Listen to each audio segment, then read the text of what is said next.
Hey, Coach JZ here, and welcome back to this thing we call T2. As a tribe member, you're phenomenal.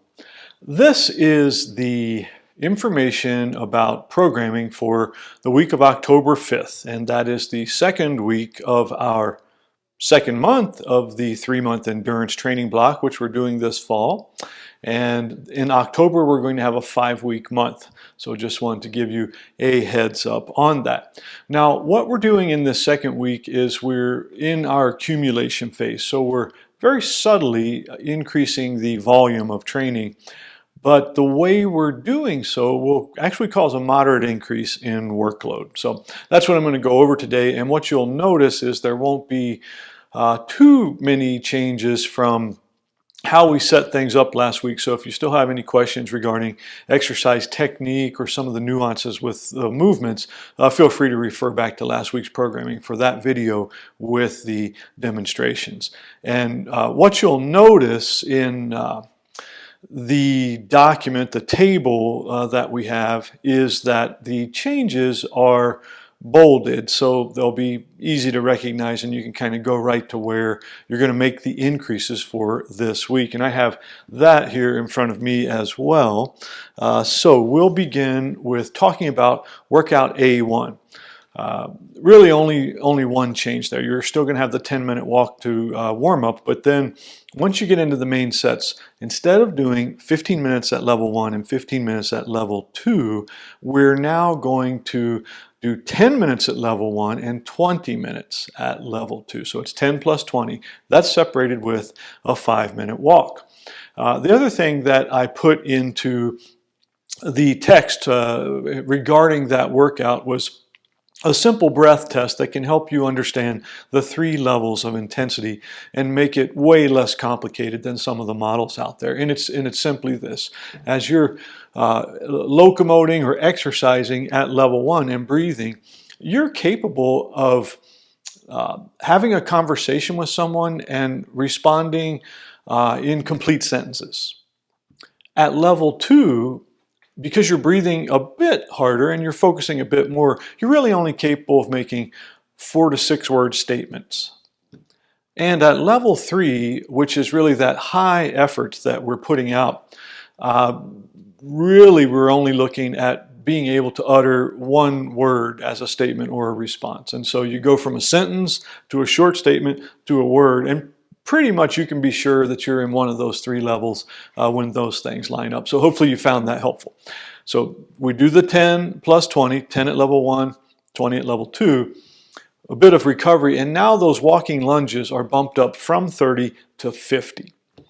Things to think about in this workout A1 are that we may want to explore, I might encourage you to experiment with synchronizing your breathing and your foot strikes. Now, there's quite a bit of variance there, but there's a substantial amount of research that suggests that when we're running at these types of paces, we probably want to be near about 180 foot strikes per minute. So, you can count that, you can count strides and divide, if it's a stride, your number would be divided by 2.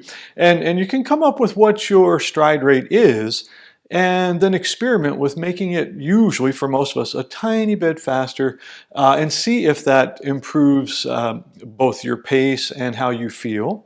And the other thing with breathing is, in some way, we want to synchronize breathing with those foot strikes. Now, obviously, it depends on how fast we're going, how hard we're trying, but here's an example. Let's say you're running at 180 strikes per minute, and then you're breathing in every 2 strikes, out every 2 strikes. So it'd be like, that may be something to experiment with, and it's certainly easier to do when we're working at these 1 and 2 levels than at level 3.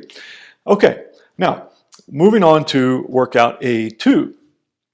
In this one, we're not changing anything in the warm-up, and that's where, again, we're addressing some of those agility and athleticism demands with the A-skip and the B-skip. But when we get to the hill reps, the 30-second efforts at level 3, we're now bumping those up to 6 repetitions. So we moved up from 4, and now you've got 6.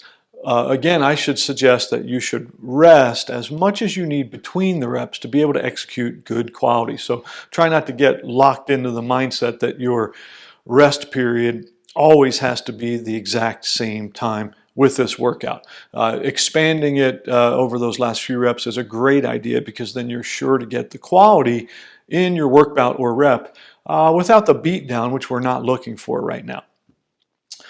After that, again, do 50 walking lunges. So you're just adding that, adding 20 to the number of last week, which was 30. So now you're at 50 walking lunges, and that's really enough to provide the stimulus that we're looking for. Again, we want to gain fitness, but we don't want to break an athlete down, break you down, break me down, that kind of thing. So the thing to think about now is a strong leg drive. And what I mean by that is when you're running uphill, it's very easy to feel that push and that drive that you get as you extend your leg. And so you're pushing through the ball of the foot, and you're using some of the ankle motions. The knee is not completely straightening, but it's going close to that, and the hip is extending. That's where your power comes from. And we want to train to do that push, that drive, more so than picking up and advancing the feet very quickly, pitter-patter-ish, using only the flexion or front side. So just to clarify, leg driving it with those hill reps, excellent. And now we'll go to the gym workout, which has just a few adjustments as well. So that's workout B, and we're going to do the same thing with that warm-up. So we're using the tubing to work in multiple angles, triplanar movement, really developing a liquid, lubricated movement beast, which is what you want. But now we're going, when we go to the main set, those lifts or those resistance exercises, you're going to do your 2 sets of 15, but now it's in straight sets. So the difference between a straight set and a circuit is, with circuits you do 1 set of each exercise and then you go all the way through. Well, with straight sets you do all the sets of 1 exercise before moving on to the next exercise. And this will give you a little bit more of a direct training stimulus. So how that works is, let's say your first exercise is that unilateral kettlebell rack squat with the heels elevated. Well, you'll do your 15 reps with the kettlebell in the left hand, then rest for whatever you need. We're not trying to be too specific about that now, 30, 60 seconds, maybe 90, and then do that with the right before you go to the next exercise, which would be the single leg Romanian deadlift. So just to try that, the straight sets, have fun with that. That'll work you a little bit harder for sure. No change in doing the push-up clusters and then the lock and lower. Those are great exercises. Just want to get you exposed to that. And remember, with the push-ups, we want to get that block of 20 reps. So if you get tired, just drop to your knees to finish it. So you're only taking breaks between 20, 15, 10, and 5. And then with that lock and lower, be sure that you step or jump or pull fully all the way to the lock position. That's how you're going to be able to sustain the hold. And again, as I mentioned last week, I've seen a lot of people struggle with that because they get just a little short. They're like that old poster, hang in there kitty, and they start to die, which Training Tribe members don't do. You're lifetime athletes. So here's the thing. Make sure that you do rest adequately between all the sets and all the movements so that you can produce your best quality. That's what we're looking for. Okay, I think I've covered everything that I wanted to offer up for this week's training. Hope you enjoy it. Looking forward to this week's masterclass, and that's going to be on Wednesday evening, which is October 7. We're going to do it at 5:30 p.m. Mountain Daylight Time. And I keep moving these around so that it gives more folks opportunities to join us. We're going to go over some aspects of muscle contraction and how that affects training and health, and also answer any questions that you may be having.